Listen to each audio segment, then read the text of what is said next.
Praise the Lord. दोस्तों, हम आपका स्वागत करते हैं आज रात की प्रार्थना में। और आज मैं आपसे बात करना चाहता हूं बाइबल पढ़ने के 6 फायदों के बारे में कि बाइबल हमें क्यों पढ़नी चाहिए और उसको पढ़ने से हमें क्या फायदा होता है। तो 6 फायदे आज मैं आपको बताऊंगा। जब आप बाइबल पढ़ेंगे तो आपको ये 6 फायदे निश्चय होंगे। पहली बात हम लोग देखते हैं कि बाइबल एक मैनुअल बुक है। जैसे आपने कभी यदि फोन लिया हो या फिर आपने टीवी ली हो या फिर आपने वॉशिंग मशीन ली हो या फिर आपने कोई भी प्रोडक्ट यदि नया आपने खरीदा है तो उसके साथ में आपको एक छोटी सी बुक मिलती है। और उस बुक में उस प्रोडक्ट के बारे में, उस चीज के बारे में जो आपने ली है उसके बारे में लिखा हुआ होता है। यदि आपने लिया हो तो आपको याद आ रहा हो कि वो क्या होती है, मैनुअल बुक क्या होती है। तो एक छोटी सी बुक आती है किसी भी प्रोडक्ट के साथ में, और उस बुक में कुछ निर्देश लिखे होते हैं, इंस्ट्रक्शंस लिखे हुए होते हैं कि इस प्रोडक्ट को कैसे यूज करना है, कब यूज करना है, कौन सा स्विच, कौन सा बटन किस काम में आएगा, इस प्रोडक्ट को कहां पर लगाना है, क्या इसे धूप में रखना है या फिर इसे छांव में रखना है या इसे रूम में रखना है। उसमें कुछ इंस्ट्रक्शंस लिखे हुए होते हैं।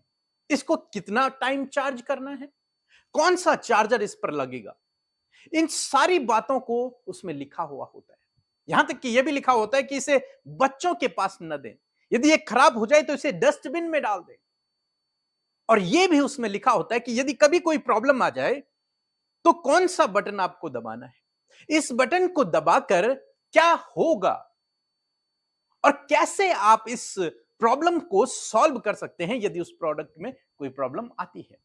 तो ये सारी बातें और भी कई बातें उस मैनुअल बुक में लिखी हुई होती हैं। और ये मैनुअल बुक कंपनी के द्वारा बनाई जाती है। किस कंपनी के द्वारा?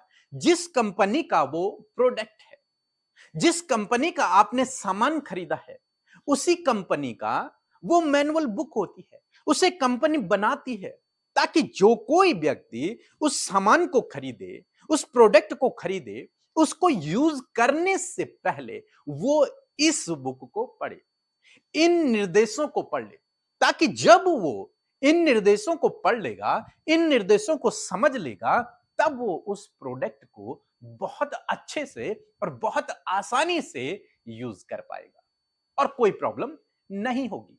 परंतु क्या आप जानते हैं कि बहुत सारे लोग सामान तो नया खरीदते हैं लेकिन कभी भी मैनुअल बुक को नहीं पढ़ते। कब पढ़ते हैं? जब कोई प्रॉब्लम आ जाती है, जब वो खराब हो जाता है, तब उसे पढ़ते हैं क्या लिखा है इसके बारे में। या फिर कब पढ़ते हैं? जब उन्हें समझ नहीं आता कि ये बटन किस काम का है, इस बटन को दबा के क्या होगा, तब वो मैनुअल बुक देखते हैं क्या लिखा है इसके बारे में। और तब वहां हमें मिलता है कि इस बटन को दबा के ये फंक्शन काम करेगा। और इस मैनुअल बुक को पढ़ के आपने जो सामान खरीदा है उस सामान को आप बहुत अच्छे से यूज कर सकते हैं और बहुत लंबे समय तक यूज कर सकते हैं। यदि कोई प्रॉब्लम आ गई तो उसे आप खुद ही सॉल्व कर सकते हैं। दोस्तों, इसी प्रकार से ये जो बाइबल आपके पास है, ये भी एक मैनुअल बुक है जिसको हमारे रचने वाले ने, हमारे रचयिता ने लिखा हुआ है, बनाया हुआ है, इंस्ट्रक्शंस उसमें दिए गए हैं। यदि हम एक प्रोडक्ट हैं किसके? परमेश्वर के। परमेश्वर ने हमें बनाया है, हम एक प्रोडक्ट हैं परमेश्वर के। और परमेश्वर ने जब मनुष्य को बनाया तो उसके साथ साथ परमेश्वर ने उसे इंस्ट्रक्शंस भी दिए हैं। वो मैनुअल बुक भी परमेश्वर ने बाइबल के रूप में हमें दी है कि अब तुम जीवन में आगे बढ़ने से पहले इस बुक का अध्ययन करो। और यदि तुमने इस मैनुअल बुक को अच्छे से पढ़ लिया तो तुम अपने जीवन में बहुत अच्छे से स्मूथली, बिना किसी टेंशन के, बिना किसी प्रॉब्लम के आसानी से आगे बढ़ पाओगे। और यदि कोई जीवन में समस्या आ भी गई तो इस मैनुअल बुक को पढ़कर आप उस प्रॉब्लम को सॉल्व भी कर दोगे। तो ये जो मैनुअल बुक है ये परमेश्वर ने लिखी है, क्योंकि परमेश्वर हमारा रचयिता है। परमेश्वर ने लिखी है हमारे लिए, आपके लिए, ताकि हम इसे पढ़कर अपना जीवन बहुत अच्छे से यापन कर सकें, खुशियों के साथ में आशीषों के साथ में जीवन को व्यतीत कर सके। उसने उसमें निर्देश दिए हैं कि हमें कैसे अपने जीवन में चलना है, कैसा हमारा चाल चलन होना चाहिए। तो जब आप बाइबल को पढ़ेंगे तो आपको यह जानने को मिलेगा कि कैसे आपको अपना जीवन इस धरती पर व्यतीत करना है, और यदि कोई प्रॉब्लम आ गई तो उसे कैसे आपको सॉल्व करना है। जैसे आज बहुत सारे भाई बहन जिनकी शादी हुई और आज उनका डिवोर्स हो रहा है, लड़ाई झगड़े परिवार में है, दूरियां हैं, मनमुटाव है। आखिर क्यों? क्योंकि उन्होंने शादी तो कर दी लेकिन मैनुअल को नहीं पढ़ा। परमेश्वर ने जो निर्देश दिए हैं उनको कभी भी नहीं पढ़ा, और जब उन्होंने पढ़ा ही नहीं, उन्हें पता ही नहीं है, तो इसलिए लड़ाई झगड़े तो होंगे, इसीलिए डिवोर्स तो होगा ही, क्योंकि उन्हें उस मैनुअल बुक में जो निर्देश दिए गए हैं उन्हें पता ही नहीं है। और जब आपको निर्देश नहीं पता होंगे तो आप किसी भी प्रोडक्ट को गलत तरीके से यूज करेंगे, और जब गलत तरीके से यूज करेंगे तो वो जल्दी से खराब हो जाएगा। इसी प्रकार से जब आपको अपने जीवन का मैनुअल बुक ही नहीं पता होगी, आपने उससे कभी पढ़ा ही नहीं, तो आप अपने जीवन में चाहे जॉब कर रहे हैं, चाहे शादी कर रहे हैं, चाहे कुछ भी काम कर रहे हैं, उसमें हमेशा गड़बड़ियां रहेंगी। क्यों रहेंगी? क्योंकि आपने निर्देश नहीं पढ़े हैं। आपको नहीं पता है कि आपको क्या करना है और क्या नहीं करना है। आपको नहीं पता कि आपको कैसे चलना है, कौन से रास्ते पर चलना है और कौन से पे नहीं चलना है। तो मैं आज शाम में आपको उत्साहित करूंगा कि ये फायदा है बाइबल को पढ़ने का, कि यदि आप बाइबल पढ़ते हैं तो आपका जीवन इस धरती पर बहुत स्मूथली चलेगा। कोई प्रॉब्लम यदि आ भी गई तो उसे आप आसानी से हैंडल कर लोगे। तो इसलिए जरूर से आप बाइबल पढ़ें, क्योंकि वो एक मैनुअल है। बिना उसको पढ़े आप यदि मसीह जीवन में आगे बढ़ना चाहते हैं तो ये नामुमकिन है, असंभव है। हाँ, आप आगे बढ़ेंगे, आपका जीवन यापन होगा, लेकिन आप परमेश्वर के अनुसार नहीं चल पाएंगे। आप आत्मिक क्षेत्र में आगे नहीं बढ़ पाएंगे। तो इसलिए सबसे पहला काम जो आपको करना है, आपको बाइबल पढ़ना बहुत ही जरूरी है। यदि आपने मसीह को जान लिया, मसीह को जान लिया है, यीशु को जान लिया, उसके पीछे चल रहे हैं, तो आपको डेली अपना बाइबल अध्ययन करना है, बाइबल को पढ़ना है। दूसरी बात जो हम लोग देखते हैं कि बाइबल एक संविधान की तरह है। जैसे हमारा देश इंडिया, भारत का एक संविधान है, और इस संविधान के अनुसार हम नागरिक और सरकार इस देश में जीवन यापन करती है, और सारे कानून व्यवस्था उस संविधान के आधार पर होती है। आपके लिए उस संविधान में बहुत सारे अधिकार हैं, आपका स्वतंत्रता का अधिकार है, और भी बहुत सारे अधिकार आपको उस संविधान में दिए गए हैं। आप अपनी बात को सरकार के सामने रख सकते हैं, कोई आप पर जोर जबरदस्ती दबाव नहीं कर सकता है। अनेक प्रकार के कानून आपके लिए बनाए गए हैं, संविधान आपके लिए बनाया गया है। लेकिन यदि आप अपने संविधान को ही नहीं जानेंगे तो फिर आप अपना जीवन सही से नहीं जी पाएंगे। आपको पता ही नहीं होगा कि संविधान में मेरे लिए क्या बेनिफिट्स है। आपको पता ही नहीं होगा कि आप पूर्ण रूप से स्वतंत्र हो चुके हैं। आपको पता ही नहीं होगा कि कोई आपको मार नहीं सकता, कोई आपको डांट नहीं सकता, कोई आपसे जबरदस्ती कुछ नहीं करवा सकता।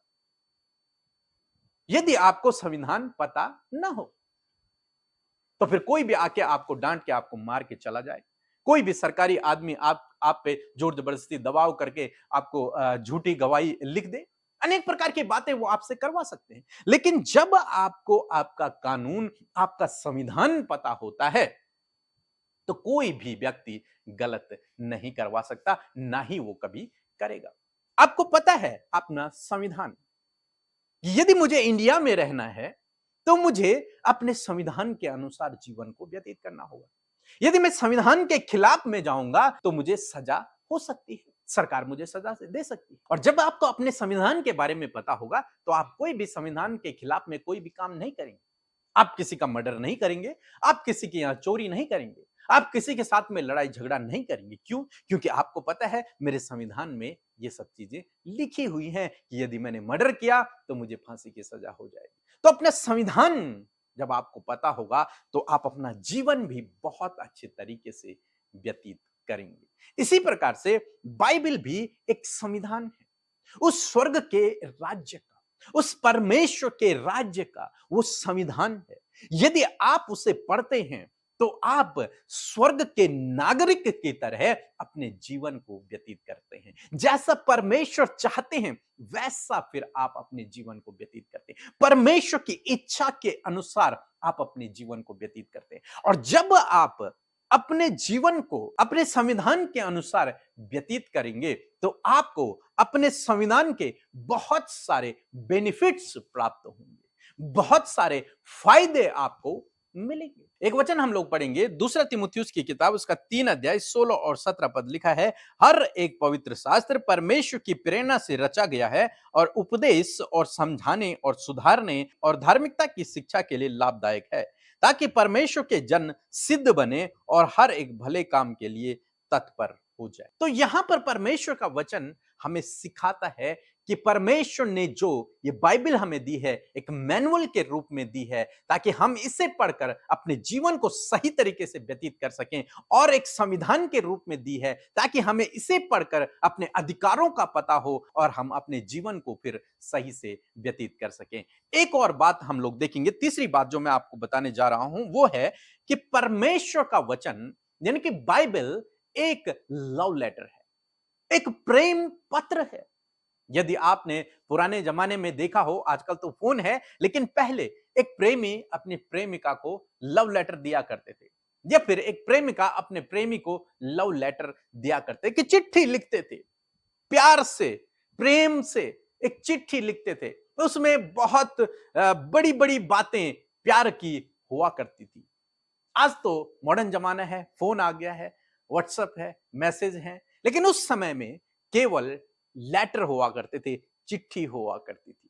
तो एक प्रेमी अपनी प्रेमिका को चिट्ठी लिखा करते थे, लव लेटर लिखा करते थे, और उस लव लेटर में वो अपनी सारी मन की बातों को उस लेटर के जरिए लिखते थे कि मैं तुझसे कितना प्रेम करता हूं, कितनी गहराई से, दिल की गहराई से मैं तुझसे प्रेम करता हूं, तुझसे शादी करना चाहता हूं, तेरे लिए सब कुछ कर सकता हूं। इस प्रकार की बातें उसमें लिखी होती थी। सेम ऐसे ही बाइबल है जो परमेश्वर के द्वारा, एक प्रेमी के द्वारा अपनी प्रेमिका के लिए यानी कि आपके और मेरे लिए लिखी गई है। परमेश्वर दूल्हा है और हम उसकी दुल्हन है, और परमेश्वर ने, हमारे दूल्हे ने हमारे लिए एक लव लेटर लिखा हुआ है। उस लव लेटर में उसने अपने प्रेम को प्रदर्शित किया है, अपने प्रेम को प्रकट किया है कि वो अपनी कलीसिया या फिर अपने बच्चों या फिर अपनी दुल्हन से कितना कितना प्रेम करता है। उसके प्रेम की कोई सीमा नहीं है। वो लिखता है कि मैं तुझसे शादी करना चाहता हूं, मैं तेरे लिए सब कुछ कर सकता हूं, तेरे सारे गुनाहों को मिटा सकता हूं। बहुत बड़ा प्रेम, एक अगापे प्रेम की बाइबल में बात होती है। परमेश्वर अपने लोगों से, अपनी दुल्हन से अगापे प्रेम करता है। इसीलिए यूहन्ना 3:16 में लिखा है कि परमेश्वर ने जगत से ऐसा प्रेम किया कि अपना इकलौता बेटा दे दिया, ताकि जो कोई उस पर विश्वास करे वो नाश ना हो परंतु अनंत जीवन पाए। परमेश्वर ने जगत से ऐसा प्रेम किया। एक लव लेटर है परमेश्वर का बाइबल। तो इसलिए इसे पढ़ना बहुत जरूरी है। यदि आप जानना चाहते हैं कि परमेश्वर आपसे कितना प्रेम करते हैं तो आपको बाइबल पढ़ना बहुत ही आवश्यक है। आजकल देखा जाता है कि बाइबल में लोग परमेश्वर के प्रेम को नहीं, परमेश्वर के दंड को देखते हैं, परमेश्वर के न्याय को देखते हैं कि परमेश्वर उन्हें दंड देगा, परमेश्वर उन्हें मारेगा यदि उनसे कोई गलती होगी। लेकिन दोस्तों, आज शाम में मैं आपको उत्साहित करूंगा कि बाइबल एक लव लेटर है। उसे इस तरीके से आप पढ़े कि आपका प्रेमी ने आपको एक पत्र लिखा हुआ है और उस पत्र को आप पढ़ रहे हैं। उस फीलिंग के साथ में जब आप पढ़ेंगे तो परमेश्वर के वो गूढ़ रहस्य, वो गहराई का प्रेम आप पर प्रकट होगा। आप उस प्रेम को जानोगे और तब आप भी परमेश्वर से उतना ही प्रेम करोगे। जब कोई भी प्रेमिका अपने प्रेमी के पत्र को, लव लेटर को पढ़ेगी तो उसके मन में भी उतना ही प्रेम प्रकट होगा कि ये व्यक्ति मुझसे कितना प्रेम करता है, जितना कोई और नहीं करता और ना ही कभी कर सकता है। ऐसे ही परमेश्वर है। यदि आप उसके लव लेटर को प्रेम भरी नजरों से पढ़ेंगे तो आपको पता चलेगा कि उसके बराबर कोई नहीं है जो आपसे प्यार करे। चाहे आप कैसे भी हैं, चाहे आप कैसे भी हैं, लेकिन वो आपसे प्रेम करता है, आपसे प्यार करता है। चाहे आप चल नहीं सकते, चाहे आप देख नहीं सकते, चाहे आप बोल नहीं सकते, चाहे आप छोटे हैं, चाहे आपकी शक्ल अच्छी नहीं है, चाहे आपका रंग अच्छा नहीं है, लेकिन वो आपसे प्यार करता है। इतना गहराई से अगापे प्रेम वो आपसे करता है। तो इसलिए आपको बाइबल को पढ़ना बहुत जरूरी है ताकि आप परमेश्वर के प्रेम को जान सको और उससे प्रेम कर सको। चौथी बात जो मैं आपको बताने जा रहा हूं कि बाइबल सफलता की एक कुंजी है। बाइबल सफलता प्राप्त करने की एक चाबी है। यदि आप अपने जीवन में सफल होना चाहते हैं तो आपको बाइबल पढ़ना बहुत जरूरी है, क्योंकि वो एक चाबी है। वो आपको सही गाइडलाइन देती है, सही दिशा निर्देशन देती है। परमेश्वर ने यहोशू से कहा 1 अध्याय 8 पद में कि तू दिन रात इस व्यवस्था की पुस्तक पर मनन करते रहना, ध्यान करते रहना, और जो कुछ इसमें लिखा है उसके अनुसार करने की तू चौकसी करना। तो ऐसा करने से तू प्रभावशाली होगा और तेरे सब काम सफल होंगे। जब आप बाइबल को पढ़ते हैं तो वहां आपको निर्देश मिलते हैं, और जब आप उन निर्देशों के अनुसार जीवन को व्यतीत करते हैं तो आप अपने जीवन में सफल होते हैं। जैसे मैंने पहले बताया कि बाइबल एक मैनुअल है। यदि आप अपने जीवन में मैनुअल को पहले पढ़ेंगे और उसके बाद उस प्रोडक्ट को इस्तेमाल करेंगे तो आप उसे बहुत अच्छे से और सफलतापूर्वक उस प्रोडक्ट को इस्तेमाल कर सकते हैं और बहुत लंबे समय तक वो प्रोडक्ट आपके पास रहेगा, क्योंकि वो खराब नहीं होगा, क्योंकि आप उसे गलत यूज नहीं करेंगे। इसी प्रकार से जब आप बाइबल को पढ़ते हैं और जब आप उसके अनुसार चलते हैं तो आप अपने जीवन में सफल होते चले जाते हैं। फिर परमेश्वर आपके हाथ के कामों पर आशीष देता है, क्योंकि परमेश्वर आपके साथ में है, क्योंकि आप जानते हैं कि परमेश्वर की क्या इच्छा है, और जब आप उसके अनुसार कार्य करते हैं तो परमेश्वर आपको आशीष देता है, आपको आगे बढ़ाता है, आपको सफल करता है। तो इसलिए यदि आप अपने जीवन में सफल होना चाहते हैं, चाहे आप छोटे बच्चे हैं, चाहे आप बुजुर्ग हैं, यदि आप अपने जीवन में सक्सेस होना चाहते हैं तो मैं यूं कहूंगा, जितनी तैयारी आप एग्जाम की करते हैं उतनी तैयारी आप यदि बाइबल को पढ़ने की भी करें, बाइबल को पढ़ने में भी समय को दें, तो आप निश्चय सफल होंगे, निश्चय आप सफल व्यक्ति बनेंगे, क्योंकि परमेश्वर के वादे झूठे नहीं है, परमेश्वर के वादे सच्चे हैं। यदि उसने कहा है तो वो करेगा, वो निश्चय करेगा। एक और बात को हम लोग देखते हैं, पांचवी बात जो मैं आपको बताने जा रहा हूं वो है कि जब आप बाइबल को पढ़ते हैं तब परमेश्वर आपसे बातचीत करते हैं। यदि आप किसी व्यक्ति से कहोगे कि परमेश्वर ने मुझसे बातचीत की, तो कभी भी यकीन नहीं करेगा। वो सोचेगा कि ये झूठ बोल रहा है। कैसे सर्वशक्तिमान परमेश्वर जिसको किसी ने नहीं देखा वो इस व्यक्ति से कैसे बात कर सकता है। लेकिन जो मसीह में है वो इस बात को समझेगा कि परमेश्वर अपने वचन के द्वारा बात करता है। जब आप पढ़ना शुरू करते हैं तो वहां पर केवल दो लोग होते हैं, एक आप और एक परमेश्वर का वचन, पवित्र आत्मा। तो जब आप पढ़ रहे हैं तो वहां से, बुक से, उन शब्दों से पवित्र आत्मा आपसे बातचीत करता है। कई बार आपने देखा होगा जब आप बाइबल पढ़ते हैं तो तुरंत से परमेश्वर का वचन डायरेक्टली आपसे बातचीत करता है। तो परमेश्वर अपने वचन के द्वारा, बाइबल के द्वारा अपने लोगों से बातचीत करता है, इसलिए उसे पढ़ना बहुत जरूरी है। बीते दिनों मैं कुछ एक बहुत ही इंपॉर्टेंट काम करने जा रहा था और मैं वेट कर रहा था कि प्रभु मुझसे बातचीत कर, प्रभु मुझसे बातचीत कर, क्योंकि बिना तेरी आज्ञा के मैं अपने जीवन में आगे स्टेप नहीं बढ़ाना चाहता हूं। मैं चाहता हूं कि पहले आप मुझसे कहें तब मैं उस काम को करूं। कहीं मैंने अपनी इच्छा से कर दिया और वो गड़बड़ हो गया तो इसलिए प्रभु मैं चाहता हूं कि आप पहले मुझे गाइड करें, आप पहले मुझे बताएं, तब मैं उस काम को करूंगा। और लगभग 2 महीने तक मैंने वेट किया परमेश्वर के वचन का, और एक दिन ऐसा आया जब परमेश्वर ने डायरेक्टली मुझसे कहा कि जा और उसे अपने अधिकार में कर ले, जा और उसे अपने अधिकार में कर ले, वचन के थ्रू। और मैं उसी समय उस वचन को पकड़ लिया, प्रभु तेरा धन्यवाद, तूने मुझसे कह दिया। और फिर मैं गया और फिर मैंने उस काम को करना शुरू किया। तो मैं क्या कहना चाहता हूं कि परमेश्वर आपको अपने वचन के द्वारा गाइड करेगा, आपसे बातचीत करेगा, आपको सही दिशा निर्देशन देगा, आपको सही रास्ता बताएगा। बाइबल कहती है कि तेरे कानों में आवाज आएगी कि कौन सा तेरे लिए सही रास्ता है, तुझे इस पर चलना है या फिर इस पर चलना है। तो आपको क्या करना है? आपको बाइबल को पढ़ना है ताकि परमेश्वर आपसे वचन के द्वारा बातचीत करे। बहुत सारे भाई बहन कहते हैं कि परमेश्वर ने मुझसे बातचीत की है। केवल हवा हवा में वो लोग कहते हैं, अपने विचारों को वो परमेश्वर की बातें कह देते हैं। लेकिन यदि आप जानना चाहते हैं कि सच में आपसे परमेश्वर ने बात की है कि नहीं, तो वचन आपको बताएगा, वचन आपसे बातचीत करेगा। आप अपनी मन की बातों को परमेश्वर की आवाज नहीं कह सकते। परमेश्वर आवाज आपको अपने वचन से देगा। परमेश्वर आवाज आपको अपने इस लिखित वचन के द्वारा देगा या फिर दर्शनों में देगा। आप अपने मन की कल्पना को परमेश्वर की ओर से है नहीं कह सकते। हां, यदि आपको लगता है तो आप उसे बाइबल से भी प्रूव करेंगे कि हां, बाइबल में जब मैं बाइबल अध्ययन कर रहा था, जब मैं परमेश्वर की उपस्थिति में बैठा हुआ था, तब परमेश्वर ने इस वचन के द्वारा मुझसे बातचीत की है और यही परमेश्वर ने मुझसे विचारों में भी कहा है, इसलिए वो सत्य बात हो गई। लेकिन यदि आप केवल अपनी मन की बातों को कह रहे हैं तो ये गलत है। हमें से बहुत सारे भाई बहन जो कहते हैं कि हमें इस लड़की से शादी करने की अगुवाई हो रही है, इस लड़के से शादी करने के लिए अगुवाई हो रही है।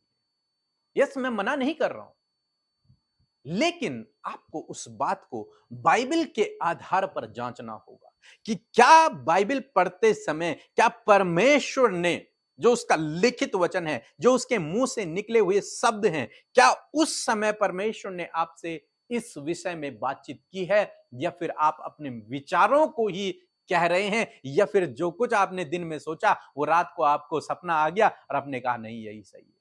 किस तरीके से आप इस बात को कह रहे हैं कि मुझे इस लड़की से या इस लड़के से शादी करने की अगुवाई हो रही है। मैं आपसे कहूंगा, यदि आप सच में चाहते हैं कि प्रभु आपकी अगुवाई करे, प्रभु आपको दिशा निर्देशन दे, प्रभु आपको गाइड करे, तो आपको परमेश्वर का वचन अध्ययन करना है और परमेश्वर अपने वचन से आपसे बातचीत करेगा। ऐसे नहीं कि आपने मन में सोच लिया, हां परमेश्वर ने तो यूसुफ से कहा था कि मरियम से शादी कर ले। नहीं नहीं नहीं, ऐसे नहीं, ऐसे नहीं। हमने बाइबल पढ़ी है, बहुत सारी कहानियां हमें याद हैं, इसलिए हम उन्हें अपने पर अप्लाई नहीं करेंगे।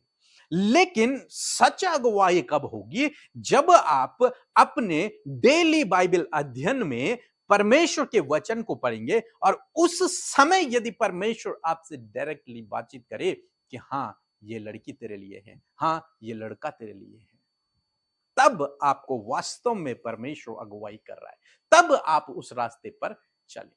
अन्यथा किसी की शकल सूरत देखकर, किसी का टैलेंट देखकर आपको अगुवाई हो जाती है। तो ऐसा आप बिल्कुल भी न करें।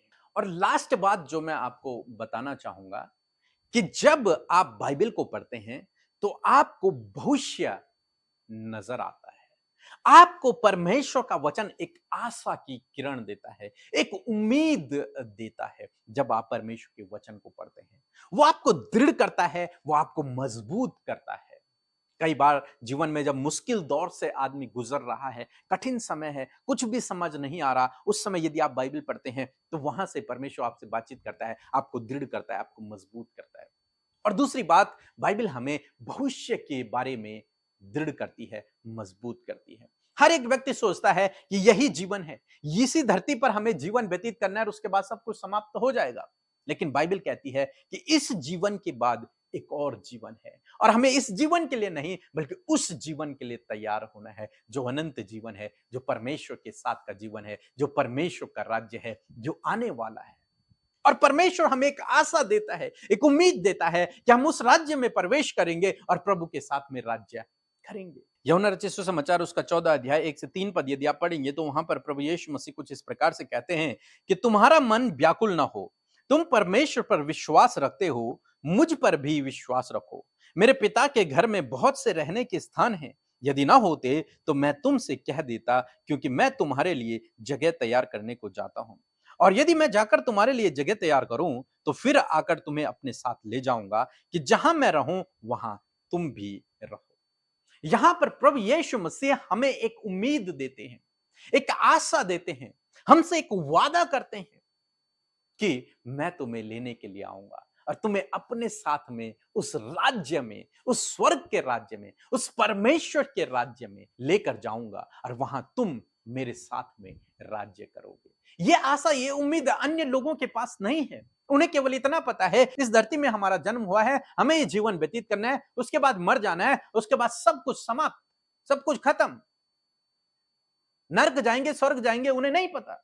लेकिन परमेश्वर का वचन बाइबल हमें स्पष्ट रूप से कहती है कि जितनों ने प्रभु पर विश्वास किया वे सब प्रभु के साथ में उठा लिए जाएंगे, उसके साथ में राज्य करेंगे। तो मृत्यु के बाद के जीवन के बारे में हमें बाइबल स्पष्ट रूप से बताती है। तो इसलिए हमें बाइबल को पढ़ना बहुत जरूरी है, क्योंकि यह हमें भविष्य के लिए आशा देती है, उम्मीद देती है, वादों को करती है। सो दोस्तों, मैं आशा करता हूं कि आप समझ गए होंगे कि क्यों आपको बाइबल को पढ़ना है और बाइबल को पढ़ने के द्वारा आपको क्या फायदे होते हैं। और भी कई फायदे हैं, लेकिन आज हमने इन 6 विषयों के बारे में देखा। तो बाइबल पढ़ना बहुत जरूरी है। इसलिए दोस्तों, आज से आपको रोज बाइबल को पढ़ना है। कब कब पढ़ना है आपको बाइबल को? रोज पढ़ना है। सुबह पढ़े या शाम पढ़े, लेकिन रोज आपको पढ़ना है। कितना आपको पढ़ना है, कैसे आपको पढ़ना है? आपको छोटा छोटा पैसेज लेकर पढ़ना है, लेकिन लाइन से पढ़ना है। एक भी वर्ष, एक भी वचन आपको छोड़ना नहीं। आपको लाइन से पढ़ना है। यदि आपने 5 वचन पढ़े, 1 से 5 तक आपने पढ़ा, तो कल जब आप वचन पढ़ेंगे तो आपने 5 से 10 तक पढ़ना है, या फिर 5 से 15 तक आपको पढ़ना है। फिर परसों आप उससे आगे पढ़ेंगे, फिर दूसरे दिन आप उससे आगे पढ़ेंगे। ऐसा नहीं करेंगे कि आपने आज उत्पत्ति पढ़ा, कल आपने प्रकाशित वाक्य पढ़ा, कल आपने अय्यूब पढ़ा, फिर आपने यूहन्ना पढ़ा। नहीं, ऐसा नहीं। आपको लाइन से पढ़ना है। और जब आप लाइन से पढ़ेंगे तो परमेश्वर आप पर अपने गूढ़ भेदों को प्रकट करेंगे। सो दोस्तों, मैं आशा करता हूं कि आप समझ गए होंगे कि आपको बाइबल किस प्रकार से पढ़ना है और इसके क्या फायदे आपको होंगे। सो प्रभु आपको इस वचन के द्वारा बहुत आयत से आशीष दे। आमीन। आइए मिलकर हम प्रार्थना करें। धन्यवाद, धन्यवाद, धन्यवाद करते हैं पिता, हम आपका धन्यवाद करते हैं इस सुंदर समय के लिए, सुंदर शाम के लिए प्रभु, जो तूने हम सबको दिखाई पिता। मैं धन्यवाद करती हूँ प्रभु, पूरे दिन भर में तूने संभाल और सुरक्षित रखा, अपने लोगों की सहायता और मदद किया प्रभु जी, उनकी देखभाल की परमेश्वर पिता, उन्हें सुरक्षा प्रदान की प्रभु यीशु मसीह। मैं आपका धन्यवाद करती हूँ पिता, आज बड़े बड़े उपकारों को और बड़े बड़े कामों को प्रभु तूने अपने लोगों के जीवनों में किया पिता, जिसके लिए हर एक हृदय धन्यवाद से भरा है प्रभु। मैं आपका धन्यवाद करती हूँ पिता परमेश्वर। प्रार्थना है परमेश्वर प्रभु, जिस प्रकार प्रभु आज की सुंदर शाम में प्रभु आपने अपने वचन के द्वारा प्रभु वचन के महत्व को, बाइबल पढ़ने के बेनिफिट्स को प्रभु आपने बताया परमेश्वर प्रभु, हम आपका धन्यवाद करते प्यारे प्रभु यीशु मसीह। मैं प्रार्थना करती हूँ प्रभु कि एक एक जन प्रभु यीशु मसीह इन 6 बातों को परमेश्वर, इस 6 बेनिफिट्स को परमेश्वर प्रभु अपने जीवन में पा सके प्यारे परमेश्वर पिता। प्यारे प्रभु, वो तेरे वचन को प्रभु एक मैनुअल बुक की तरह, उसके इंस्ट्रक्शंस को परमेश्वर प्रभु अपने जीवन में फॉलो कर सके प्यारे खुदावन। उसमें कहीं भी एक एक बात पर अपने ध्यान को केंद्रित करने पाए पिता, उस ध्यान को लगाने पाए परमेश्वर पिता, ताकि प्रभु जो इंस्ट्रक्शन प्रभु तेरे वचन के द्वारा, बाइबल के द्वारा प्रभु मिले हैं, उस एक एक वचन को अपने जीवन में प्रभु रिसीव कर सके पिता।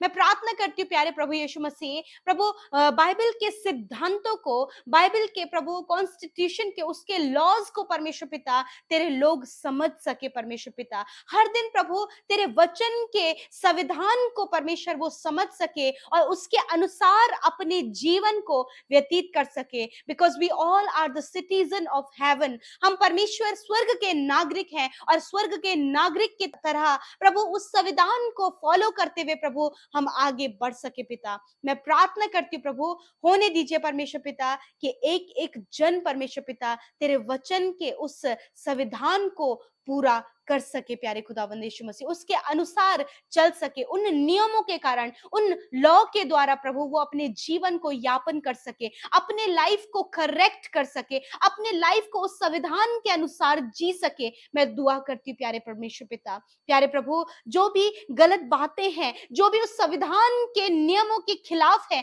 परमेश्वर उन बातों को अपने आप से दूर करके, और प्रभु जो तेरे वचन कहता है उसे अप्लाई करके कि अपने जीवन को करेक्ट कर सके प्यारे परमेश्वर पिता। प्यारे प्रभु, सच में प्रभु तेरा वचन प्रभु एक प्रेम पत्र है परमेश्वर पिता, जो कि प्रभु तूने हम सब के लिए दिया है। हाँ प्रभु, तू हमारा दुल्हा है और हम सब तेरी जो कलीसिया है प्रभु, तेरे लोग हैं, वो तेरी दुल्हन है प्रभु, और तू उन्हें लेने के लिए आएगा। हाँ परमेश्वर पिता, और अपने साथ उस घर में रखेगा जो घर तूने हम सब के लिए तैयार किया है परमेश्वर। हाँ प्रभु, वचन के द्वारा प्रभु तेरे प्रेम की बातें प्रभु हम जानने पाते हैं प्रभु, कि तू प्रेम करने वाला, तू प्रभु दया करने वाला, तू अपनी कलीसिया से, अपने लोगों से अपने समान प्रेम करने वाला परमेश्वर है खुदा। मैं धन्यवाद करती हूँ प्यारे प्रभु यीशु मसीह। विशेष रूप से प्रभु मैं प्रार्थना करती हूँ पिता, कि जब प्रभु तेरे लोग तेरे वचन को पढ़े मेरे पिता, तो प्रभु जो भविष्य की आशा है,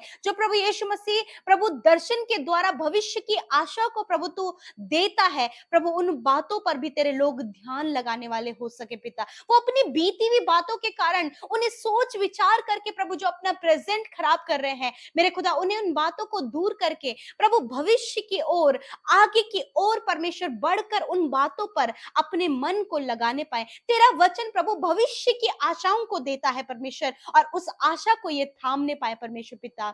हाँ प्रभु यीशु मसीह, ताकि प्रभु जो वचन आप देते हैं, जो वचन परमेश्वर प्रभु आप देते हैं और बातचीत करते हैं, जिस प्रकार यहोशू के पास में आपका वचन पहुंचा कि तू दिन रात इस पर ध्यान दिए रहना तो तू प्रभावशाली होगा, उसी प्रकार प्रभु तेरे लोग भी दिन रात तेरे वचन पर ध्यान करने वाले हो सके, और उसके कारण प्रभु वो प्रभावशाली बन सके प्यारे खुदावंद यीशु मसीह। हाँ मेरे पिता, मैं धन्यवाद करती हूँ पिता परमेश्वर प्रभु, होने दीजिए प्रभु कि इन 6 बेनिफिट्स को जो हमने आज सीखे हैं परमेश्वर पिता, मैं प्रार्थना करती हूँ एक एक जन इसे अपने जीवन में अप्लाई कर सके परमेश्वर पिता। हाँ प्रभु, तेरा वचन कहता है कि तुम्हारा मन व्याकुल ना हो। आज जितने मन व्याकुल हैं, निराश है, दुखी है, परेशान है, बहुत से हालातों से होकर ये जूझ रहे हैं जो इन्हें दुखी करे, परेशान कर रहे हैं, प्रभु तेरा वचन कहता है कि तुम्हारा मन व्याकुल ना हो। हाँ परमेश्वर पिता, क्योंकि तू हमें आशा देता है,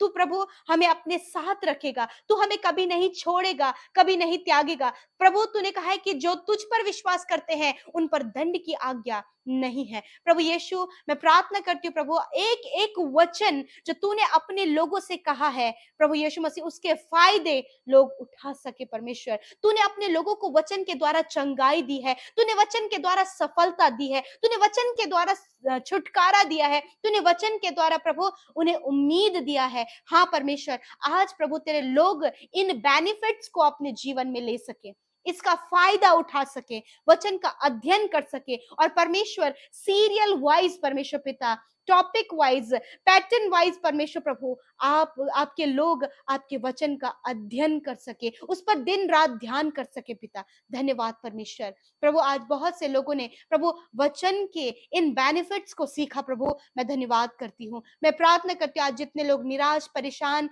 निराशाओं में है पिता, ये वचन के फायदे वो अपने जीवन के उन क्षेत्रों में देखें। जब ये कर्जे में है तो कर्जे से बाहर निकलने पाए। तेरा वचन कहता है कि तू उपाय करने वाला है। बीमारी में है, तूने कहा मैं चंगा करने वाला यहोवा राफा हूं। आज हर एक बीमार व्यक्ति, हर एक दुख में पड़ा हुआ व्यक्ति यीशु नासरी के नाम से चंगा हो जाए। प्यारे परमेश्वर पिता, धन्यवाद प्रभु, तेरा वचन इनकी परिस्थिति के विरोध में क्या कहता है, एक एक जन उस वचन को अपने जीवन में ले सके परमेश्वर पिता। प्रभु आपने इनके कर्जों को दूर किया, इनकी निराशा को दूर किया, इनके एडिक्शन को दूर किया, इनके बिगड़े हुए रिश्तों को संवारा, अपनी शांति, अपनी सामर्थ, अपनी बुद्धि, अपनी ज्ञान, अपनी समझ को परमेश्वर तूने अपने लोगों को दिया है। धन्यवाद। आज जितने भी लोग गड़बड़ियों का जीवन जी रहे हैं प्रभु, उनके जीवन से सारी गड़बड़ियों को दूर करें।